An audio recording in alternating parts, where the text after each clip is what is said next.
Hello everyone, welcome back to our channel. আমাদের ব্লগিফাই মিষ্টি লাইফস্টাইলে তোমাদেরকে জানি অনেক অনেক অনেক ওয়েলকাম। তো আজকে আমরা আছি চরণে। আমরা কিছুক্ষণ আগেই এসেছি, কিছুক্ষণ আগে বলতে 1-1.5 ঘন্টা আগে এসেছি আমরা। তো তার আসার কারণটা হচ্ছে যে আমার শাশুড়ি মায়ের খুবই অবস্থা খারাপ, মানে অবস্থা খারাপ বলতে ওনার নিঃশ্বাসের খুব প্রবলেম হচ্ছে। তো কালকে দুপুর থেকেও আমরা এখানেই ছিলাম, রাত্রেবেলা চলে গেছিলাম। কালকে দুপুরবেলাও আমরা যখন এসেছিলাম তখন ওনারও খুব শ্বাসকষ্ট হচ্ছিলো।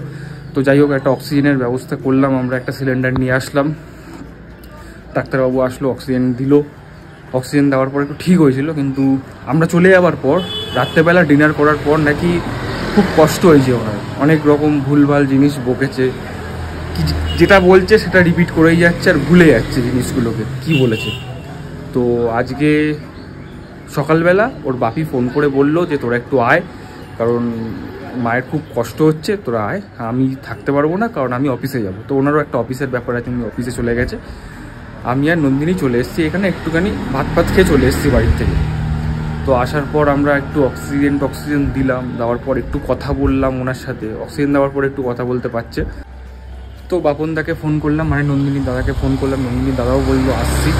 তো এখন একটু টুকটাক রান্না বান্না করছে, কারণ আমরা খেয়ে এসেছিলাম প্রায় 10:30-11টার দিকে। তো আবার আমাদের খাওয়ার জন্য একটু রান্নার ব্যবস্থা করছে, যেই মাসির কাছে উনি রান্না করছে।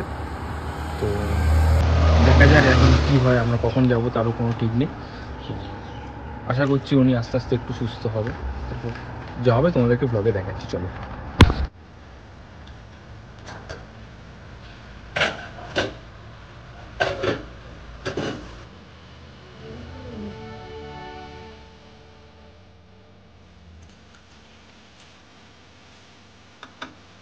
তো যেরকমটা তোমরা দেখলে, নন্দিনী এখন রান্না করতে ব্যস্ত।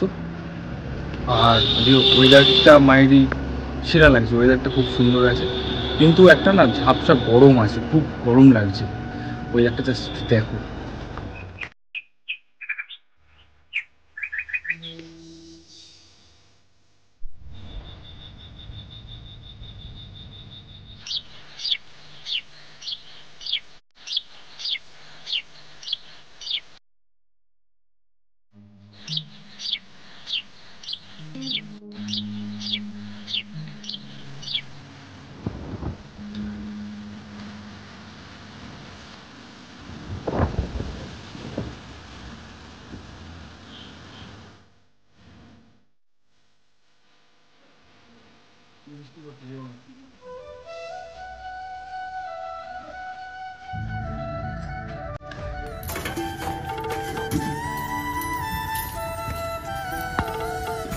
তো এখন বাজে 4:20, বিকেল 4টে বাজে এখন। এই সবে আমরা লাঞ্চ করলাম। তো লাঞ্চে নন্দিনী ডাল, আলু আর ভেন্ডি ভাজা আর ডিম ভাজা করেছিল, ওটা খেলাম। এবার খেয়ে ওর মাকে একটুখানি ভাত খাওয়াচ্ছে। ওর মা একদমই ভাত খেতে চায় না, তাই জন্য ওই একটুখানি ভাত একটা বাটির মধ্যে একটু মেখে আর ওর মধ্যে ডাল দিয়ে একটু চটকে খাওয়াচ্ছে। তো দেখি খাই কিনা।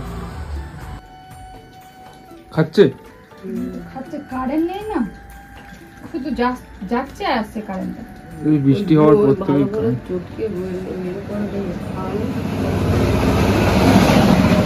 জল নিয়ে বসছো একটা? না, জলই তো আর অক্সিজেন কি দিতে হবে? না, এখন চাইছি না।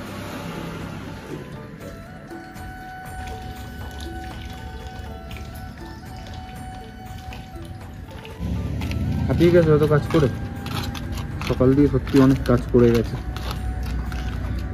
তারপরে এখানটা একটু ঠান্ডা আছে না, আমি ওই জন্য বারবার এখানেই উঠে আসছি। বেশ ভালো লাগছে এখানটা, ওয়েদারটাও খুব সুন্দর আছে। দরজাটা ভেঙে পড়ে গেছে। এইসব জায়গাগুলো বসতে ভয় লাগছে, এবারে ভেঙে না পড়ে যায়। না না, এইসব জায়গায় পড়বে না। আগেকার সময় বাড়ি তো খুব মজবুত করে বানানো এটা। হ্যাঁ, দেয়ালগুলো কেমন 10 ইঞ্চি গাছ, 10 ইঞ্চি, হ্যাঁ 10 ইঞ্চি গাঁথনি আছে ওই দেয়ালগুলো। উপরের গুলো আবার পাইকারি মানে যেরকম আমরা বানানো। হ্যাঁ,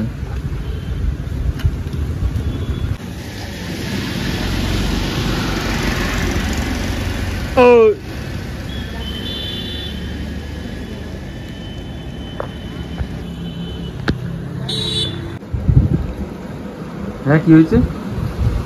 কথা জিজ্ঞেস করছি। মা এই দেখো রেকর্ডিং করতে ইয়েতে ছেড়ে দেবে ভাড় ফেলেছে কত জিজ্ঞেস করছে ভাড় কাউকে কোনোদিন দেখেছো যে এরকম অসুস্থ অবস্থায় হচ্ছে ভাঁড় খায়, মানে মাটির পোড়া যে ভাঁড়ে 100 গ্রামের দইয়ের যে ভাড়গুলো হয় না, ওই ভাঁড় চিবিয়ে চিবিয়ে খায়। কাপড় থাকলো ঘরের মধ্যে মাটি খুঁড়ে খুঁড়ে খেতে, উনুনের মাটি খেতে।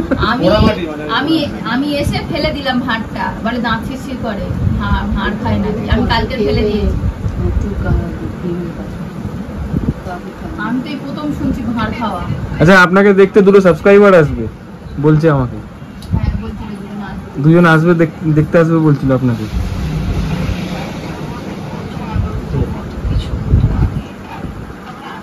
আমার গলাটা যেন কি আসবে। সো গুড মর্নিং গাইস, আমরা কালকে রাত্রেবেলা এখানেই ছিলাম। তো এখানে সারা রাত্রি তো বৃষ্টি হয়েছেই, কারেন্টও ছিল না। তারপর ওর মামা আসলো 12টা 1টার দিকে। আর মোট কথা কালকে আমরা প্রায় 2-2:30 পর্যন্ত গল্প করেছি। আর ঘুম তো সেরকমভাবে হয়নি, কারণ কারেন্টও ছিল না, মশাও কামড়াচ্ছিল। তো যা হোক করে আমরা রাত্রিটা কাটানোর পর সকালবেলা ঘুম থেকে উঠলাম, উঠে এখন আমরা যাচ্ছি বাজার করতে। তো উঠতে উঠতে প্রায় 10টা বেজে গেছে, এখন বাজার করতে যাচ্ছি। আর কালকে সারা রাত্রিটাই বৃষ্টি হয়েছে, আবার সকালবেলাও বৃষ্টি হচ্ছিলো, এই মাত্র একটু থেমেছে। তো বললাম চলো বাজারটা করে আসি। আর মাও আসবে একটু পরে, মাকেও আনতে যাবো। দেখতে থাকো ভিডিওটা। এই রেডি হয়ে গেছে। কত লেট করলে? আমাদের সারা রাত ঘুমই হয়নি, আমি তো ঘুমাইনি, ওরা তো একটু ঘুমিয়েছে। আমি যেই একটু চোখ বন্ধ করছি, কেউ না কেউ, না মা না বাপি না কেউ না কেউটা। ও আবার মামা এসে বললে অনেক রাত্রির বেলা আবার রুটি ফুটি করে দিল। 2:30টার সময় মামাকে আমি হচ্ছে আলু ভাজা আর গোলা রুটি করে দিয়েছে। আমাদের খাওয়া হয়ে গেছে, ও আসবে আমরা জানি না। তারপরে ও বললো, এসে বললো আমার খাওয়া হয়ে, আমার খেয়ে এসছি। তো মা যাচ্ছে জিজ্ঞাসা করছে কিছু খাবি, করে দেবো? তো বললো কি আছে কি করবি? আমি বলি বস করে দিচ্ছি। আমি আলু ভাজা আর ময়দা খুলে গোলা রুটি করে দিচ্ছি 2:30টার সময়।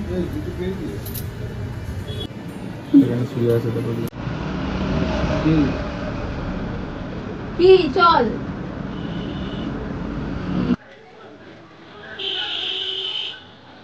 বাজারে মোট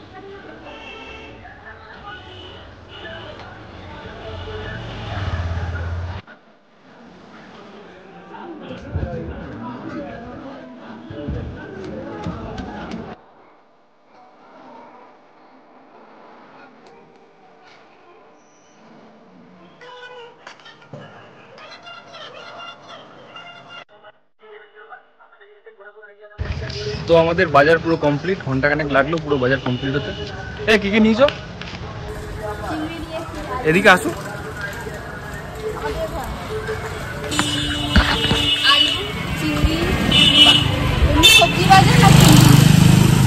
তো মাও আসবে, আর এখান থেকে আলু নিল।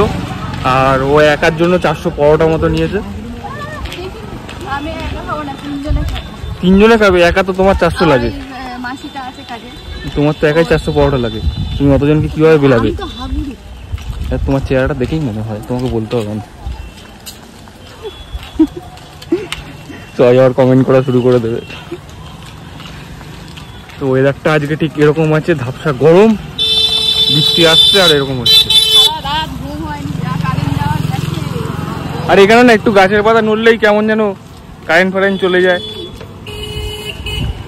12:30 বাজতে যায়। নন্দিনী এখন রান্না করছে, আরেকজন চলে এসছে, দেখবে চলে এসছে মা। আর নন্দিনী ওদের ফেমাস রান্নাটা করছে, কি বেশ বলো? বাটি চচ্চড়ি করছে।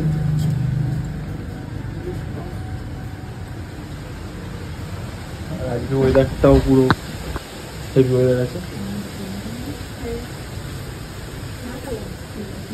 তো এখানে কিছুক্ষণ আগে একটা কোকিল এসেছিল, আমি সবে ফোনটা আনতে গেছি, কোকিলটা উড়ে চলে গেছে, দেখাবো ভাবলাম। তো বন্ধুরা তারপরে আর কোনো ভিডিও করা হয়নি, কারণ ফোনে চার্জ ছিল না আর কারেন্টও ছিল না। আর এটা দেখতে পাচ্ছ একদম প্রায় তখন 2টো বাজে, তখনকার ভিডিও। আমার মামার ঘরের যেই দেওয়ালটা ছিল তো ওটা পড়ে গেছে। তো এরমভাবে যে পড়ে যাবে আমরা মানে বুঝতেই পারছিলাম, যেহেতু ওদের ওইদিকে হেলে গেছিলো আর প্রচুর বৃষ্টি হচ্ছিল। তো তার জন্য আমরা লোকও ঠিক করছিলাম যে মাটির দেওয়ালটা ভেঙে মামার ঘরের ভিতরের দিকে ফেলে রাখবে, তাহলে আর লোকের বিপদ হওয়ার মানে চান্স থাকবে না। এটা যেহেতু রাত্রিরে হয়েছে তাই মানে বিপদটা কম হয়েছে। তো যাই হোক, বিপদ হয়ে গেছে আর কি করা যাবে। সকালের মধ্যে আরও লোক লাগিয়ে আমরা জায়গাটাকে পরিষ্কারও করে দিয়েছিলাম। ব্লগটা আমরা এখানে শেষ করছি। তোমাদের কেমন লাগলো অবশ্যই কমেন্টে জানাবে।